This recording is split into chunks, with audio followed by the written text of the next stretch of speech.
ঘামে কিন্তু আমার পুরো শরীর ভিজগে একাকার। তারপরে ওই কোম্পানির সেফটি, কোম্পানির পোশাক গায়ে দিতেই হবে। যদি না দেয়া হয়, এই যে মার্কেটের যে কর্তৃপক্ষ আছে, মার্কেটের যে সিকিউরিটি আছে, ম্যানেজার আছে, তারা আসবে, একটা ছবি তুলবে, আমার কিছু বলবে না, সোজা আমার কোম্পানির ওয়েবসাইটে ডালার পরে কবে হায়দার শরীকে মামনু মাফি কইস।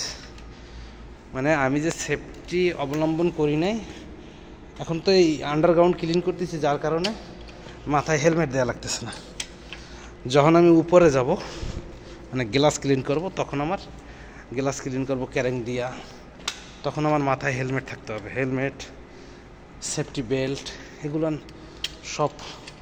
মানে আমি যখন ক্যারে নড়ি, তখন আমার অ্যাভারেজ 8 থেকে 10 কেজি ওয়েট আমার শরীরের লাগে সেফটি তৈরি থাকে।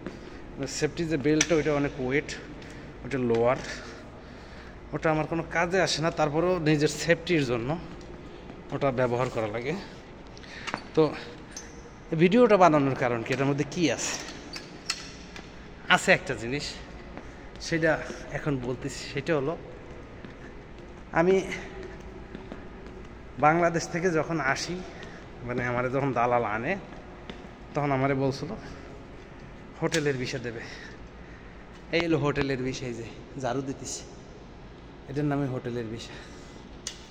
তাই আপনারা যদি কেউ বিদেশ আসতে চান, বিশ্বাস করেন ভাই, আপনাকে আত্মীয় স্বজন, আপনাদের ভাই ব্রাদার, চাচা খুড়া, বাপ, মামু, খালু যদি থাকে, তাদের সাথে একটু পরামর্শ করেন যে আমি তো বিদেশ যাইতেছি, আমাকে একটা ভিসা দেওয়া যায়। যদি সে বলে যে হ্যাঁ যাবে, একটা ভিসা দেয়া, অপেক্ষা করো, একটু অপেক্ষা করেন। সবুরের ফল সবুরে মেয়া ফলে, একটা কথা আছে না? যদি আপনি ওই আপনার নিজস্ব মানুষটারে বলেন ভিসার কথা, সে কখনোই আপনাকে মানে খারাপ একটা ভিসা দেবে না। সে দালালি করতে আসে নাই, সে আপনার নিজস্ব একজন মানুষ আনবে। সে যদি ফ্রি ভিসায় আপনাকে রাখে, সেক্ষেত্রে আপনার সে চাবে যেন আপনার আকামা খরচটা একটু কম, 2000 বা 4000 বা 5000 রিয়ালের ভিতর বছরে ফায়দা সহ করতে পারে। এটা করতে হলে আপনার কী লাগবে? এটা করতে হলে লাগবে হলো আপনার সর্বপ্রথম ভালো একটা কফিল, যারা গরিবের পরে দয়া করে, মায়া করে। এই জন্য কিন্তু আপনারা চাইলেই এটা ভিসা আপনার আত্মীয় স্বজনের কাছে পান না। কারণ একটাই, সে তো চিন্তা করে যে আমি আমার বাইডারে বা আমি আমার বনাইডারে বা আমি আমার বাইকনাটারে বা আমার বাইকপোটারে আনবো, আনগা যদি বছরে আমার আকামাটায় পুরা 9500 রিয়াল লাগে, বছরে 9500 রিয়াল আমার আকামা খরচ। এখন এইটা যদি আমি ফ্রি ভিসা থাকতাম, আমি কয় টাকা কামাই করব? 9500 রিয়াল যদি আমার আকামা খরচ প্রতি বছরে দেওয়া লাগে, তার মানে আমার প্রতি মাসে 4 থেকে 3500 টাকা মাসে ইনকাম করতে হবে। 3500 ইনকাম করলে 1000 টাকা আমার বাবদ থুয়ে দেবো, আর 500 টাকা খরচা, 2000 টাকা আমার থাকবে। এখন আমি যদি কামাই করি 1500 রিয়াল বা 2000 রিয়াল, সেক্ষেত্রে যদি আমার বছরে আকামা বাবদ 1000 রিয়াল রাখা লাগে, তাহলে আমি বাড়ি পাঠাবো কি? এই জন্য যখন আপনি নিজস্ব মানুষের কাছে ভিসার কথা বলবেন, সেই মানুষটা আপনারে কোনো সময় ঠকাবে না। সে আপনার ভালোর জন্যই আপনাকে দেরি করাই ভিসা দিতেছে। কারণ একটাই, সে ভালো ভিসা পাইতেছে না। ভিসা অ্যাভেলেবেল আছে সৌদি আরবে, কিন্তু ভালো একটা কফিল পাওয়া মুশকিল। এই ভালো একটা কফিল পায় না দেখা আপনারা দিতেছেন। আর আপনি কি করতেছেন? অমুকের দ্বারা, আমার ভাইয়ের দ্বারা বা আমার মামুর দ্বারা বা আমার চাচার দ্বারা বা আমার বোনের দ্বারা একটা ভিসা চাইছি, ভিসা দিল না, আমি কি টাকা দিতাম না? আপনি কি করেন? এই চান্সে দিয়ে দালালের ফাঁদে পড়েন।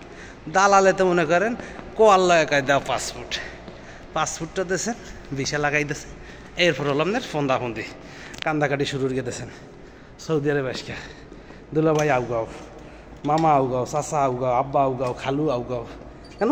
দালাল তো টাকা নেওয়া হয়ে গেছে, তার দালাল তো আপনার এখন লাথি চোবারের পরে রাখবে। এই জন্য ওই কথাটা যে কইছি, সবুরে মেয়া ফলে, যদি কানতে না চান, লাস্ট ফিনিশিং কিন্তু আপনার ওই আপন মানুষগুলা নিয়ে আপনার কাছে এসে দাঁড়ান লাগে, আপনার টানা খেঁচা করা লাগে, কাজকাম দেওয়া লাগে। ভুল হয়েছে আমার বুঝতে পারিনি, আমার অন্যায় হয়েছে, এখন আমার একটা কাজের ব্যবস্থা করিয়ে দাও, আমার ছোটো মোটো না খেয়ে মরে, এই কথাগুলো বলিয়ে ইমোশনাল কথাগুলো বলিয়ে ব্ল্যাকমেল করেন ওই আত্মীয়টারে। তাই ব্ল্যাকমেল বন্ধ করিয়া ধৈর্য ধরিয়া বাংলাদেশে আছেন, কাজ করতে থাকেন, পাসপোর্ট বানাইছেন, কইছেন আপনার নিজস্ব কাউকে, অবশ্যই আপনারে ভালো একটা ভিসা দেওয়ার চেষ্টা করবে, যাতে আইসা ফ্রি ভিসা হইলেও 2 পয়সা কামাইতে পারেন। আর যদি পাকনামি করেন, পণ্ডিতি করেন, তাহলে সেক্ষেত্রে কিন্তু আপনি সৌদি আসকে কান্নাকাটি আপনার জন্য কনফার্ম। তো ভালো থাকবেন, সুস্থ থাকবেন। ভিডিওটা আজকের মতো এখানেই শেষ। যদি কারো পছন্দ হয় লাইক কমেন্ট শেয়ার করবেন, আমার পেজটাকে ফলো করে দিন। আর যদি আমার ইউটিউব চ্যানেল দেখে থাকেন, আমার ইউটিউব চ্যানেলটাকে একটু সাবস্ক্রাইব করে দেবেন। আল্লাহ হাফেজ, সালামু আলাইকুম।